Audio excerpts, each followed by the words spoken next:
So here we are, grade 3, it's values class. And as we always do, we're going to start out with our mindfulness, ringing our chime. Let's see if we can make it sing.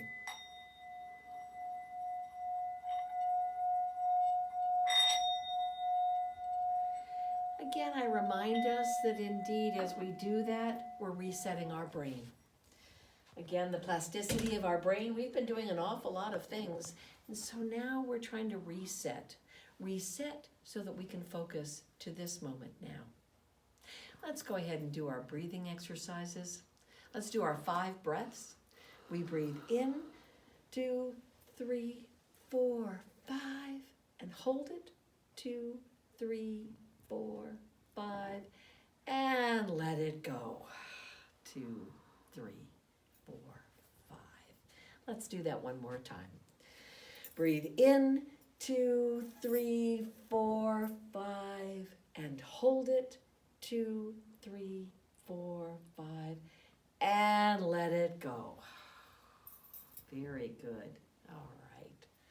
I'm so glad to be with you today. Today I want to talk about courage. Courage. You know, right now we are doing things that we might not have thought that we could do. You know what? That's courage.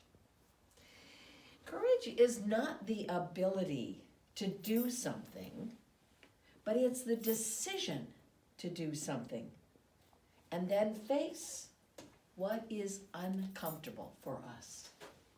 So courage is a decision to do something and then to face what we are uncomfortable with.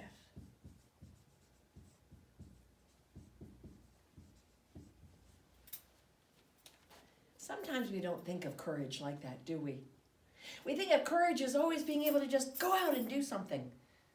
But actually, courage is that decision to face what we're uncomfortable with.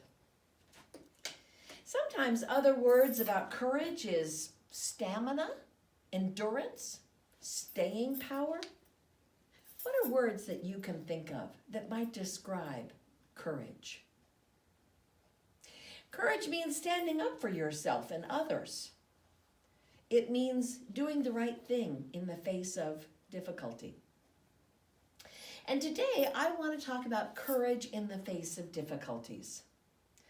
Maybe we're having a hard time with distance learning, or even our self-discipline to get the work done and send it in on time.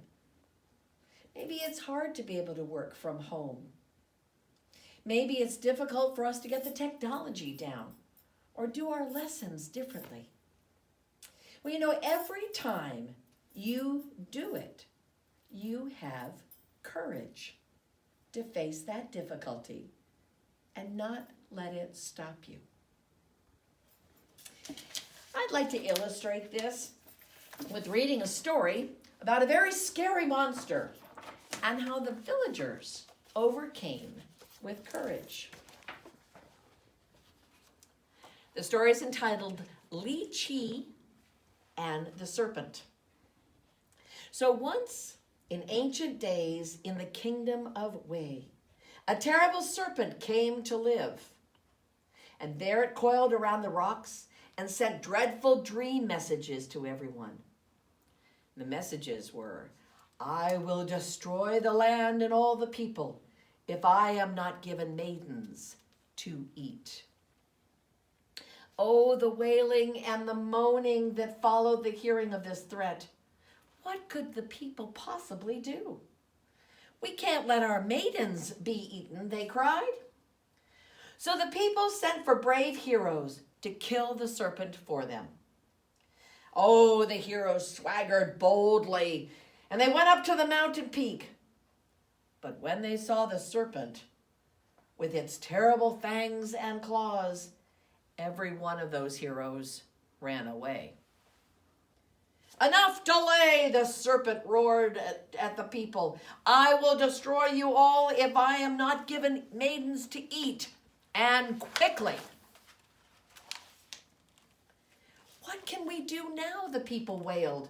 We have no heroes left. We will surely have to give the serpent the maidens it wishes. And so a hunt for the maidens began. Word of this dreadful search reached a family of a poor farmer, Lee Tan. And Lee had once been a soldier, but had been long ago. And now he was a father with 6 daughters, and his old sword hung on the wall, slowly rusting. When Lee heard about the serpent, all of his daughters began to weep at the thought that one of them might well be chosen to be eaten. One of the youngest of the 6 daughters did not waste time weeping. She said, "Why should I cry about something that might never happen? I refuse to let myself be frightened of a creature that I have never seen."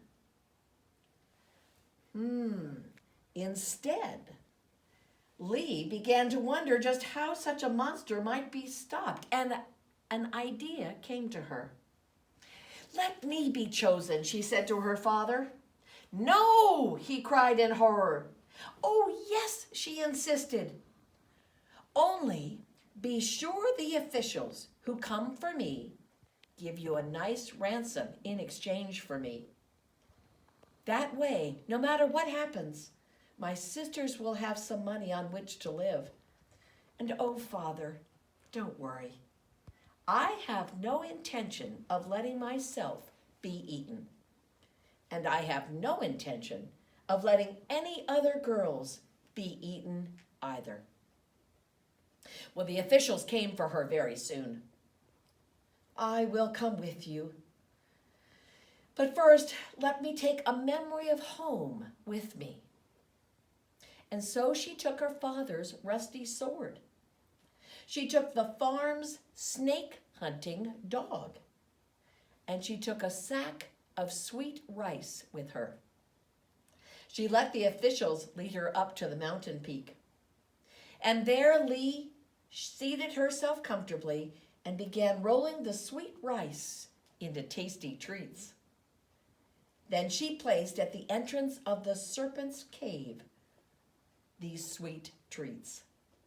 She hid in the shadows to wait, holding the snake-hunting dog so that he would not whine or bark. The serpent smelled the sweet rice and came out of the cave. Oh, but he was terrible to see, with teeth sharp as spears and eyes bright and fierce as flames. Hiding in the shadows, Lee bit her lip to keep her from crying out in fear. The serpent paused, looking down at the sweet rice. What is this? These strange objects smell interesting indeed. And after a wary look around, he lowered his head and began to eat. "Now," Lee whispered to the dog and let him loose. The serpent smelled just like a snake to the dog, and he bit the monster with all his might. The serpent roared in surprise and whirled toward the dog. And as he did, he left his long neck exposed. And Lee raised her father's sword and struck down with all her strength, cutting the serpent's head right off. "You will never eat another maiden," Lee said, and went home. Word of Lee's feat reached the king. He went to visit her father's farm. He liked what he saw of Lee so much, and she liked what she saw of him. He made her his queen. She and all her family lived happily at court from then on, and no monsters ever troubled the kingdom again.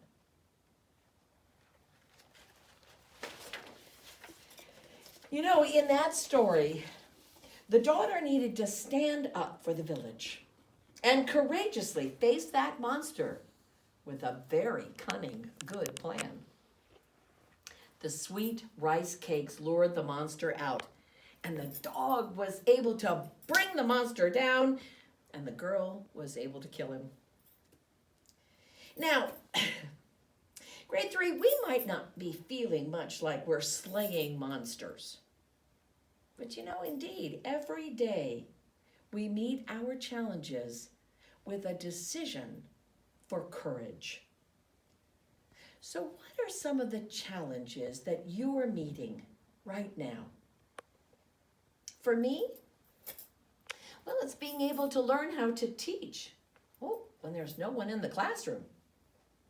I miss being with you, and it's hard to be away.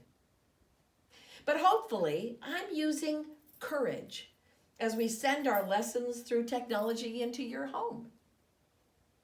I'm certainly using courage when I'm being very thoughtful of my neighbor by staying a good distance away and being mindful of washing my hands several times a day. Courage. Well, here's a little illustration about courage. I have a book and a piece of paper. So, the question is, can the paper hold up the book?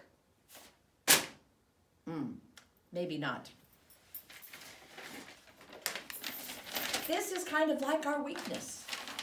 The paper, without me holding it, can't hold up the book. But if I use the paper and make a tube, and I work it out so that on a table I might put the tube, it can hold up the book.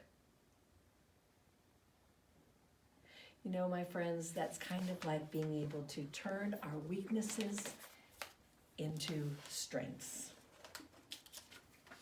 That's courage. Try this at home. Get a piece of paper, make a tube, and see how you can be able to hold up a book. When we turn our weaknesses into strengths, we show that courage. And with a little determination and taking some time to think how we can do something, we will be able to accomplish it. We will develop great strength and courage that we can apply to the next challenge that will come. Happy courage, my friends.